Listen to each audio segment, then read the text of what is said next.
Okay, great. So first of all, thank you for having this workshop and accepting our paper. It's will be fun to share our approach and findings with the group. And before I begin, I'd like to acknowledge and thank my co-authors on this paper for their insightful comments, feedback, and support, and to the NIA for supporting this research project, as well as the Gateway to Global Aging database, because the project draws from that. So here we'll be focusing on presenting data from our project, looking at historical changes in midlife memory and grip strength from the US, 13 nations in Europe, Mexico, South Korea, and China. And our approach and perspective comes from lifespan developmental theory, and one of the many tenets focuses on how development transpires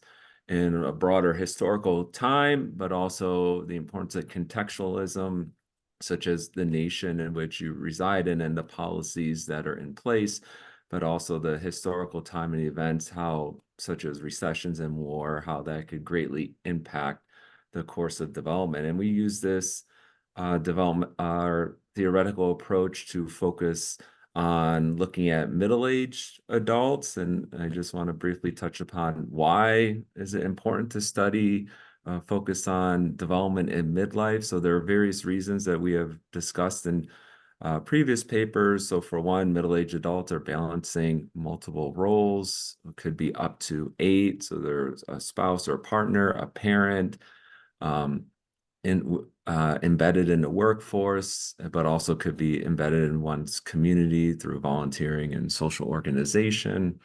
There's a lot of opportunities within midlife in terms of this is typically the time individuals are the peak in their career development and earnings potential, but also firmly embedded within their family and bridging the younger generation and older generations.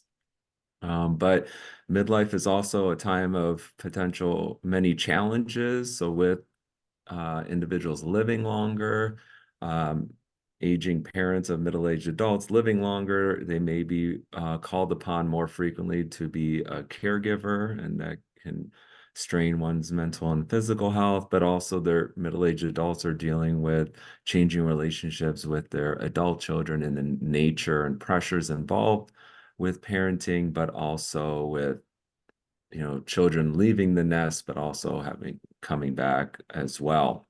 And also there are various financial challenges, such as stagnant labor market and a shrinking social and healthcare safety net, particularly within the US. And so coming back to thinking about our lifespan theory and looking at historical time and contextualism and linking that to studying midlife, in the last 10 years, there have been numerous various studies documenting troubling trends of mental and physical health in midlife. So we all, about 10 years ago, Case and Deaton wrote about and continue to discuss about rising rates and deaths of despair. And this is also coupled with life expectancy within the US that being stagnant or even declining and lagging from peer nations. And this is largely due to increasing mortality rates among working age adults, ages 16 to 64.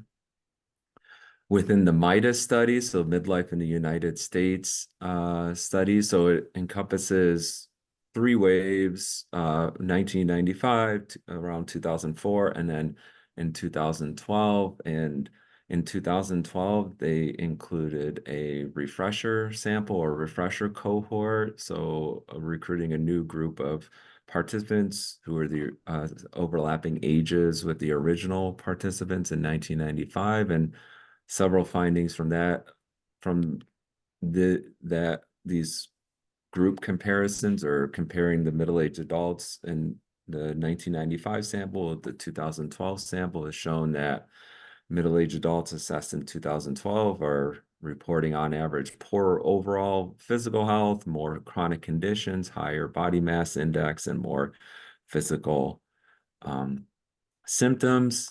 Similarly, looking at psychological well-being Uh, for those assessed in 2012, they're on average reporting lower levels of overall psychological well-being, and so ranging in measures of positive affect and life satisfaction to also personality measures as well. And we also see with data from the health and retirement study of cohort trends of increasing rates of cancer, heart disease, and also diabetes, particularly for those individuals in midlife.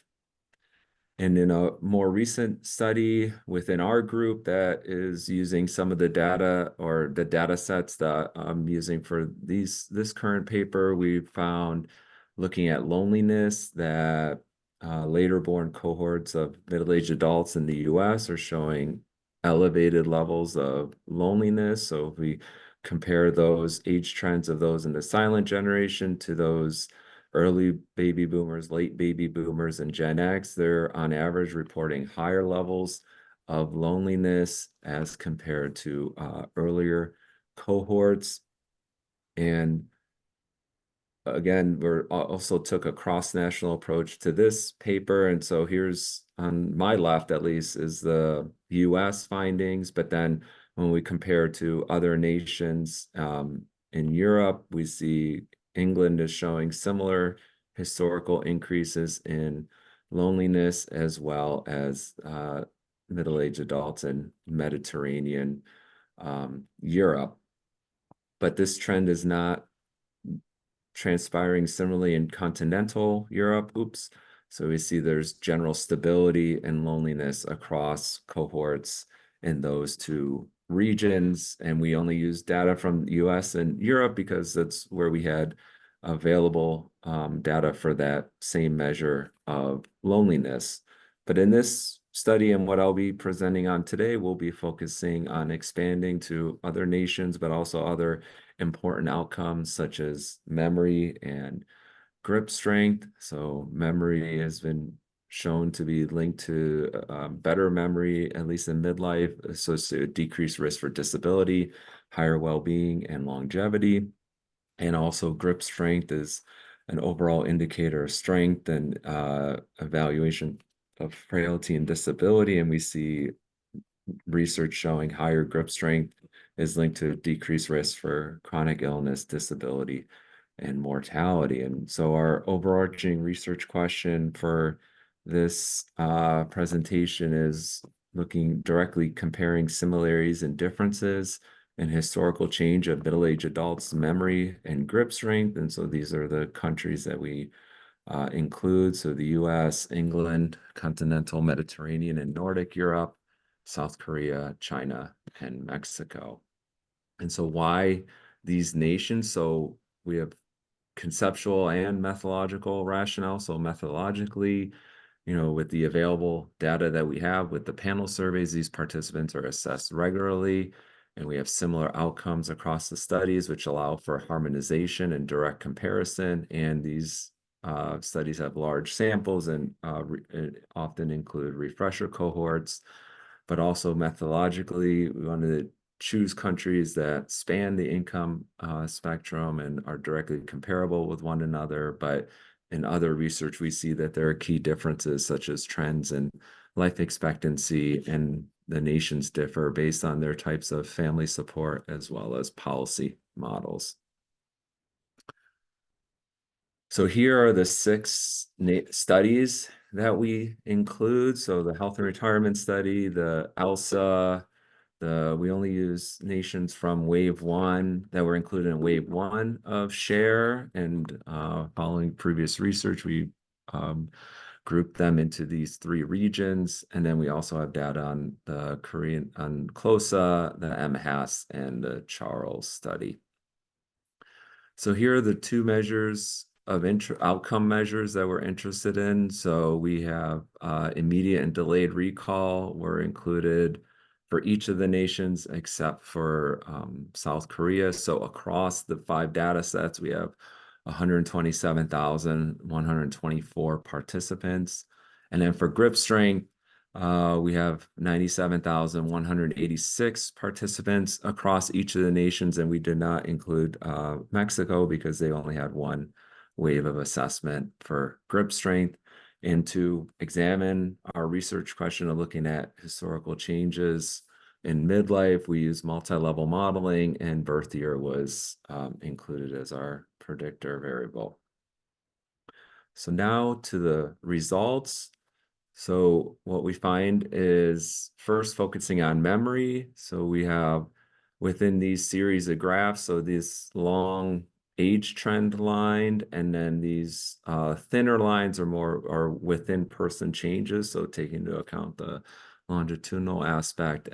And we see within the US, later born cohorts, so Gen X and late baby boomers on average are exhibiting poorer episodic memory compared to earlier born cohorts. However, we don't see a similar trend for the other studies included. So this is looking at England and continental Europe. We see on average later born cohorts, so those in Gen X and late baby boomers, they're exhibiting better overall memory as compared to earlier born cohorts, so the early baby boomers and silent generation. And a similar trend is observed for Mediterranean Europe and Nordic Europe. So later born cohorts of middle-aged adults on average are exhibiting better episodic memory or general historical improvements. When we look at Mexico and China, there's more of a nuanced pattern. So we see general stability, I would say, not as much, no clear level differences across birth years or cohorts for Mexico. And we see a nonlinear trend for China where early baby boomers and Gen X are exhibiting better memory as compared to late baby boomers. Next, I'm going to focus on the results for grip strength. And for grip strength, we did the analyses separately for men and women because there are clear level differences between gender. And so that kind of helps with communicating the findings a bit better. And so first focusing on men, we see that within the US, similar to episodic memory, later born cohorts, so those in Gen X and late baby boomers on average are exhibiting poor grip strength compared to earlier born cohorts. And we see a similar trend for men of declining grip strength in some of the other nations as well. So for England, Mediterranean Europe, and China, on average, we're seeing that later born cohorts are exhibiting poor grip strength relative to earlier born cohorts. But we see a different trend. We see an opposite trend of historical improvement. So later born cohorts are performing better in grip strength.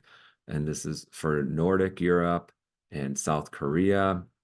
And then we see for continental Europe, there wasn't a trend or differences across birth years. It was relatively stable.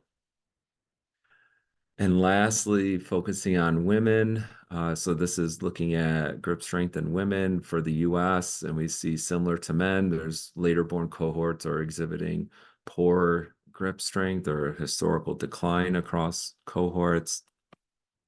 And a similar trend of declining grip strength was similarly observed for continental Europe and in China, whereas there was stability over cohorts or no differences for women in Mediterranean Europe. But we see improvements in grip strength across cohorts for Nordic women, women in South Korea, and also in England.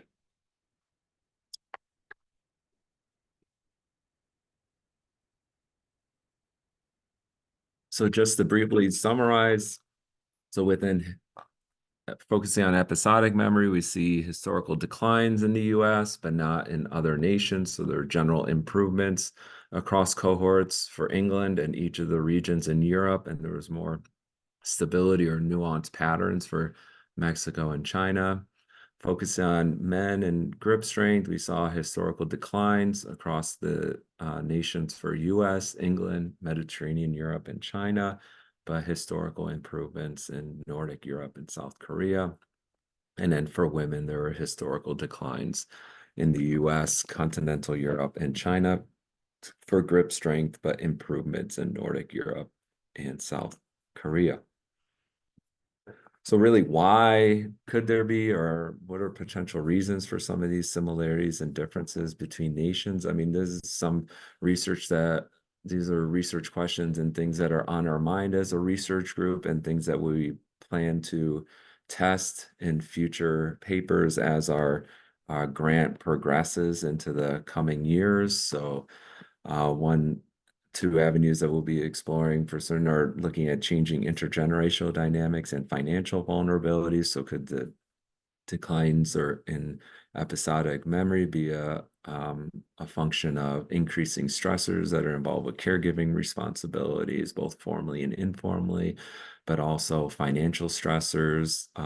With the earlier research that in the intro that I discussed from Midas, they also found that later the sample from 2012, they were also reporting less financial stability and income. So that could be one potential avenue to explore as well when it comes to reasons for declining episodic memory, but also looking at lifestyle and health behaviors. So there's data within each of the data sets to explore physical activity. So whether a lack of physical exercise and unhealthy diets is one of the potential underlying reasons for declining grip strength and memory within the US, but also looking at chronic illness and disability as well.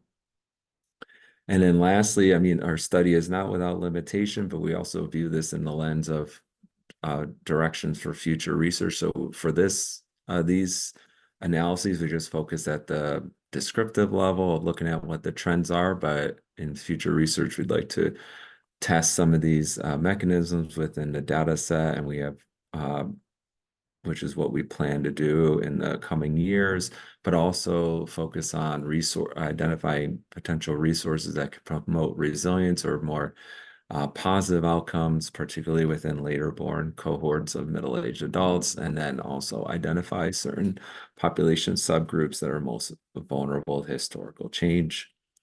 And that's it. Thank you so much for your time and attention and the possibility of presenting in this venue. Thank you.